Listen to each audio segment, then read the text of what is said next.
Good morning, ladies and gentlemen.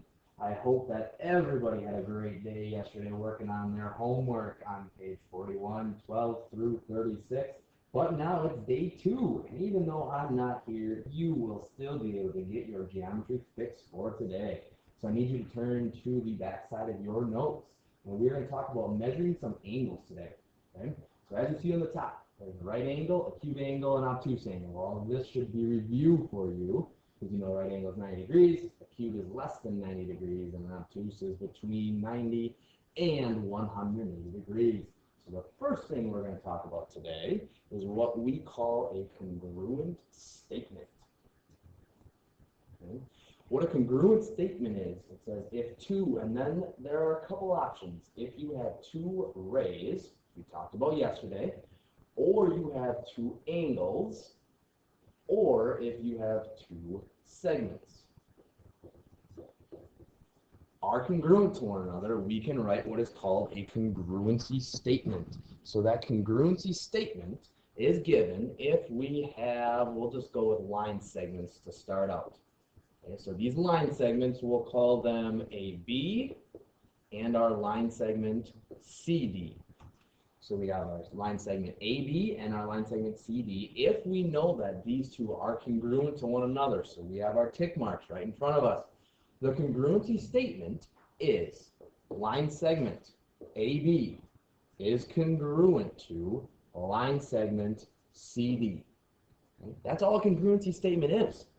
Making sure we properly notate what our segments actually are and putting the congruent sign in the middle. So now let's look at what an angle bisector is. We'll get back into some angles and ray. It says a ray which divides an angle into two congruent angles. So I want you to take a look at this ray AP. This ray AP is an angle bisector. If we know that piece of information, then we can say that this angle and that angle are congruent to one another. So when I put these blue marks on here, I know that now two angles are congruent. So if that's the case, we know that angle XAP is congruent to angle NAP. And I hope you see angle NAP up there. I actually hope you haven't started to fall asleep based off of this video so far. And there's a couple other things. We also know that when we have these two small angles, the small angles that we just wrote a congruency statement for, so our measure of our angle XAP added with the measure of our angle NAP have to equal the whole big angle. So our whole big angle is angle XAN. So now that we know this is another, we did with segment addition, this is now our angle addition, something that we are going to use going forward. Okay, so just like the small plus the small equals the big, now we have the small here added with the other small angle is equal to our big angle.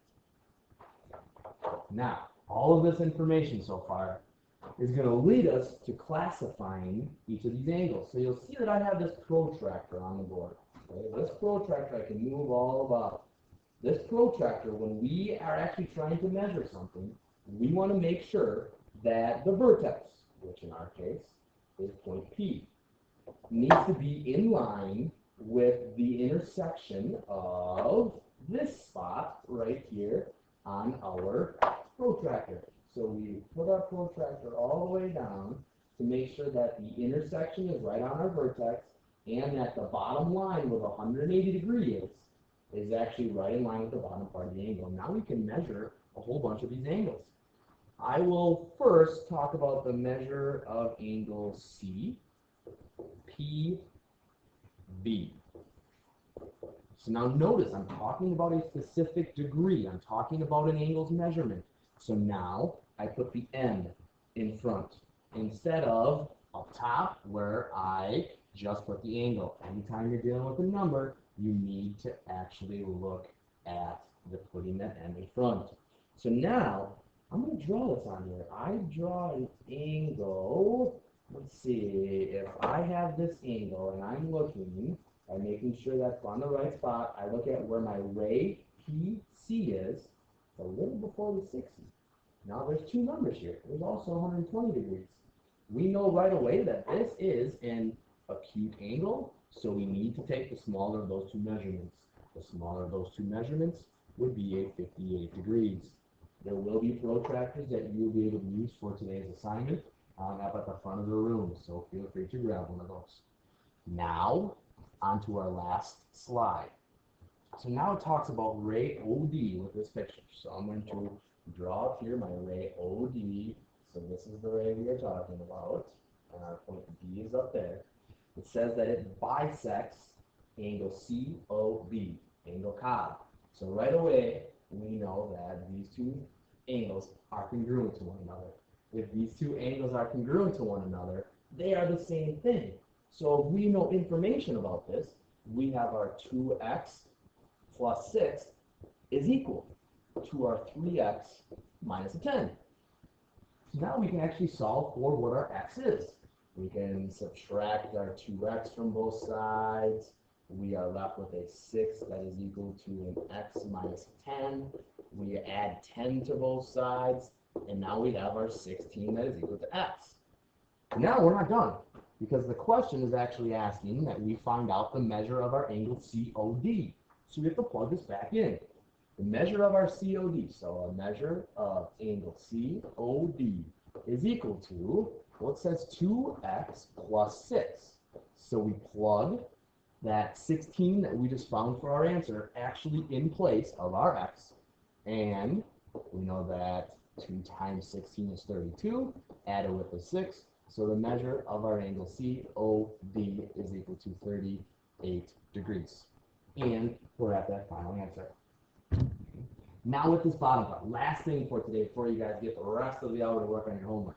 It says use the combination of lines below to answer the following questions.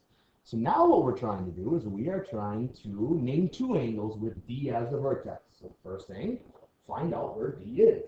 So I have my angle D right there. Okay. Now, what I would recommend is to try this on your own before we actually go into this and start. There are many answers for this one. You could have an angle E, D, L. Right? So deal with this angle all the way through. There's a couple other ones that are still based with that D as the vertex. You could go angle B, D, E. So now we've done this and we got there. Well, let's keep going. We might as well do the last two. So we have our angle B, D, I. So we did the left side of our vertex D. And last but not least, we have our angle I, D, L. So now we have each one of the four angles that actually has D as its vertex. Okay, so you erase what I got there, so we can go on to the next one. It says now, name the sides of angle KCG. So let's find this one on our picture first. And we could do this without even looking at the picture. Because hopefully you're saying right now, well, the sides of an angle. The sides of an angle, we know that there are two rays that make up our angles. So what are those two rays? We have our ray C.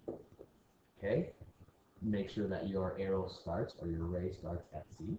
And then your other one is CG. And again, we have our ray that is from that vertex.